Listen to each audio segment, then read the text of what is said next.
The barrel of a Kar-98K trembled against frozen fingers. Private Wilhelm Hoffmann pressed his eye to the scope, scanning snow-dusted birch trees 30 meters ahead. June 23rd, 1944. 4 in the morning. Belarus. The forest looked empty. It had looked empty for months. Behind him, 35,000 German soldiers slept in Vitebsk, one of Hitler's fortress cities. They'd held this ground for 3 years. Reconnaissance flights yesterday showed nothing. Just trees, just snow, just silence. Then the world ended. 170 Soviet divisions opened fire simultaneously across 450 miles of front. The sound wasn't a roar. It was pressure, physical force that turned air solid. German soldiers 20 meters behind the lines couldn't hear their own screams. Hoffmann dropped his rifle. His ears bled. When he looked up, Soviet tanks were already rolling past his position. They hadn't come from the distance. They'd materialized from the forest itself, as if the trees had birthed steel monsters. In the night. How do you hide 2.4 million soldiers from the most sophisticated military intelligence apparatus on Earth? How do you make 5,200 tanks disappear? How do you create phantom armies in Ukraine while assembling the real hammer in Belarus? The answer had taken 3 years to perfect. By June 1944, German Army Group Center held Belarus like a clenched fist punching into Soviet territory. Field Marshal Ernst Busch commanded 500,000 combat troops and 300,000 support personnel. They controlled the main highway to Moscow. They'd turned cities into fortresses: Vitebsk, Orsha, Mogilev, Bobruisk, each one a Festerplatz, a fortress that must never fall. In Minsk, German officers attended opera performances. They hosted dinner parties. One colonel wrote his wife, "The Russians are finished. We see them massing in the south, but they're too weak to attack us here." German intelligence was absolutely certain the next major Soviet offensive would strike Ukraine. Their reconnaissance aircraft photographed massive build-ups there. Thousands of tanks, hundreds of artillery pieces. Radio operators intercepted preparation orders. Tank Battalion 45 needs fuel. Send more ammunition to Sector 12. Hitler sent his reserves south. Every spare division, every available panzer, every fuel truck rolled toward Ukraine. The logic was ironclad. The evidence was overwhelming. The conclusion was fatal. Because right then, less than 30 meters from German foxholes, 1.7 million Soviet soldiers crouched in the Belarusian forests. They'd been there for 3 months. Marshal Konstantin Rokossovsky commanded forces in the north. Marshal Georgy Zhukov coordinated the entire operation. They waited in silence while German officers drank champagne and discussed summer vacation plans. The deception was called Maskirovka, the art of military camouflage elevated to strategic weapon. Every night, Soviet tanks crept forward. Before dawn, soldiers swept away every track with pine branches. German reconnaissance flights at sunrise photographed pristine snow, no footprints, no disturbed earth, no evidence. Colonel General Sergei Stemenko personally inspected these sweeping operations. One missed tank track could expose everything. In Ukraine, where Germans expected the attack, Soviet engineers constructed an entire phantom army. 85,000 dummy vehicles, inflatable tanks that photographed authentically from 5,000 feet, wooden artillery pieces that cast proper shadows, fake fuel dumps built from painted barrels arranged in military patterns. They even created phantom headquarters buildings. Radio operators transmitted fake orders in codes Soviet intelligence knew Germans had broken. All lies, all meticulously crafted, all photographed and filed by German intelligence officers who wrote confident reports. Major Soviet offensive imminent in southern sector. Meanwhile, the real Soviet forces maintained absolute radio silence. Not one transmission. Partisan fighters like Zhenya Kovpak cut German telephone lines behind enemy positions. They reported every German strongpoint back to Moscow. But when the attack came, German commanders couldn't call for help. Soviet soldiers couldn't write letters home. Private Mikhail Frolov later remembered. For 2 months, my mother thought I was dead. We couldn't send word. We just waited in the forests, invisible. German reconnaissance took thousands of photographs. They showed massive Soviet concentrations in Ukraine, empty forests in Belarus. A German intelligence officer later admitted, "We photographed exactly what they wanted us to see. We were blind, deaf, and dumb." On June 22nd, exactly 3 years after Hitler invaded Russia, Soviet reconnaissance units probed German lines. Just small attacks, nothing serious. German commanders laughed.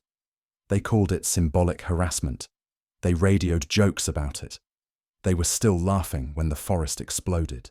36 hours later, June 23rd, 4 a.m. The artillery barrage was so intense that German defensive positions simply ceased to exist. Not destroyed, erased. Soviet tank columns didn't stop for German strongpoints. They flowed around resistance like water around stones, leaving isolated garrisons to be mopped up by following infantry. Within hours, entire German divisions found themselves cut off, surrounded, trapped in pockets with no supplies and no hope of relief. Field Marshal Busch grabbed his telephone. He called Hitler's headquarters in East Prussia. "We need permission to retreat immediately." Hitler's response was one word: "No, mein Führer, we'll lose the entire army group. Every fortress city must hold, not one step back." The phone went dead. By noon, Soviet tanks had penetrated 20 miles into German positions. By nightfall, 35 miles. The German 3rd Panzer Army, elite armoured units that had conquered Poland and France, found themselves encircled at Vitebsk. General Friedrich Gollwitzer commanded 35,000 men there. Within 48 hours, only 8,000 remained alive or capable of fighting. The Luftwaffe scrambled to provide air support. 6,000 Soviet aircraft faced 40 operational German fighters. German pilot Hans Rudel wrote in his flight log, "We took off with 12 planes, 3 came back. I don't know why I was one of them." Marshal Rokossovsky's tanks reached speeds the Germans couldn't comprehend. 50 miles in 3 days. Faster than the Wehrmacht had moved during their own 1941 invasion. One German radio operator transmitted, "They're everywhere. Behind us. Beside us. How did they get here so fast?" Then his transmission cut off mid-sentence. Private Wilhelm Hoffmann of the 267th Infantry Division kept a diary. His June 25th entry. Russians appeared from nowhere. Captain Müller shot himself rather than surrender. We're running west. Those who can't run are left behind. I hear them screaming at night. At Bobruisk, 70,000 Germans found themselves in a closing trap. General Jordan commanded them. He requested permission to break out while escape routes still existed. Hitler's response: Bobruisk is a fortress. Fortresses don't retreat. Hitler stared at his maps in East Prussia. He saw his fortress cities as immovable rocks that would break the Soviet wave. They became tombs instead. Soviet artillery turned Bobruisk into hell. One German soldier, Private Heinz Koch, wrote his final letter home. "The entire city burns. Russians shell us every minute. We have no food, no medical supplies. The wounded scream all night. Command says hold. Hold what? There's nothing left to hold." General Jordan knew his men would die if they remained. On June 27th, he disobeyed Hitler directly. He ordered a breakout. 35,000 men tried to escape the Bobruisk pocket. Soviet tanks and aircraft slaughtered them in open fields. Only 15,000 made it through alive. Soviet cameramen filmed the aftermath. Mountains of German corpses, burned-out tanks stretching to the horizon. One Soviet filmmaker wrote, "I've filmed 3 years of war. I've never seen destruction like this." Vitebsk fell on June 26th, Orsha on June 27th, Mogilev on June 28th. Each fortress city Hitler demanded must hold forever fell within days. Then came the biggest prize, Minsk. Minsk was Army Group Center's main supply hub. Every bullet, every gallon of fuel, every bandage passed through its warehouses. On July 3rd, just 11 days after the offensive began, Soviet tanks rolled through empty streets. 100,000 Germans were now trapped east of Minsk. No supplies, no fuel, no ammunition, no hope. Field Marshal Busch flew to Hitler's headquarters.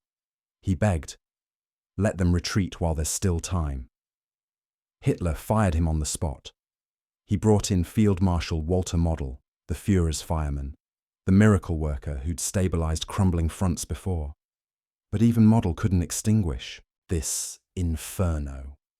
He arrived to find Army Group Center had lost 31 of its 47 generals, dead or captured. Model sent one message back to Hitler: the Army Group no longer exists as a fighting force. In 2 weeks, proud Wehrmacht divisions that had conquered France, Yugoslavia, and Greece were reduced to starving bands of survivors stumbling west. They threw away weapons. They stripped dead Soviet soldiers for food. They tried to reach German lines that no longer existed. Stalin wanted the world to witness what the Red Army had accomplished. On July 17, 1944, Moscow witnessed something unprecedented. 57,000 German prisoners marched through the capital's streets. They walked 20 abreast.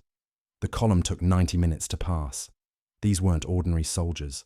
19 generals shuffled among them, men who once commanded entire armies. Soviet citizens lined the streets. Some spat, some threw stones. Most just stared in silence. These were the invaders, who had killed 27 million Soviet people. Now they shuffled through Moscow like ghosts. Journalist Vasily Grossman watched from Red Square. He wrote, "They walked with eyes down. No pride left, no hope. Just endless grey columns of the defeated." After the prisoners passed, street cleaning trucks followed. They sprayed water and disinfectant on the pavement. They were washing away the Nazi stain. The German invasion was being erased from Soviet soil. The numbers were staggering.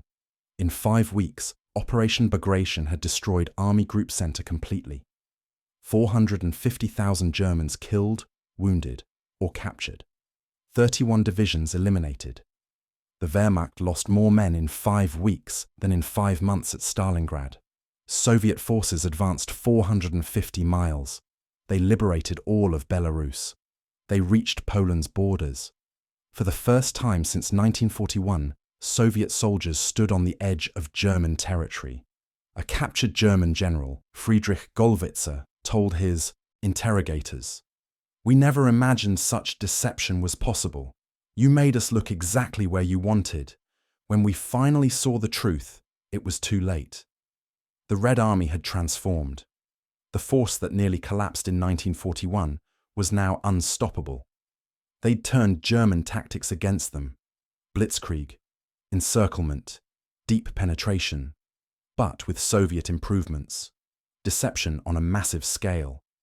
Overwhelming force applied at the precise moment of maximum shock. Private Mikhail Frolov, who had hidden in the forest for months, finally wrote to his mother, "We did it, Mama. We destroyed them all. Berlin is next." Operation Bagration achieved what Stalingrad and Kursk had begun. It broke the Wehrmacht's spine. Yet today, every schoolchild knows about D-Day. The greatest land battle of the war remains largely forgotten in the West. The Germans went to bed confident on June 22nd. By breakfast on June 23rd, their entire front had ceased to exist. In 23 days, 500,000 men simply vanished, all because they looked exactly where Stalin wanted them to look. Private Wilhelm Hoffmann's diary was found near Bobruisk. The final entry, dated June 28, 1944, contained 3 words. They were invisible. If you enjoyed this story, hit subscribe for more World War II deep dives every week. Thanks for watching.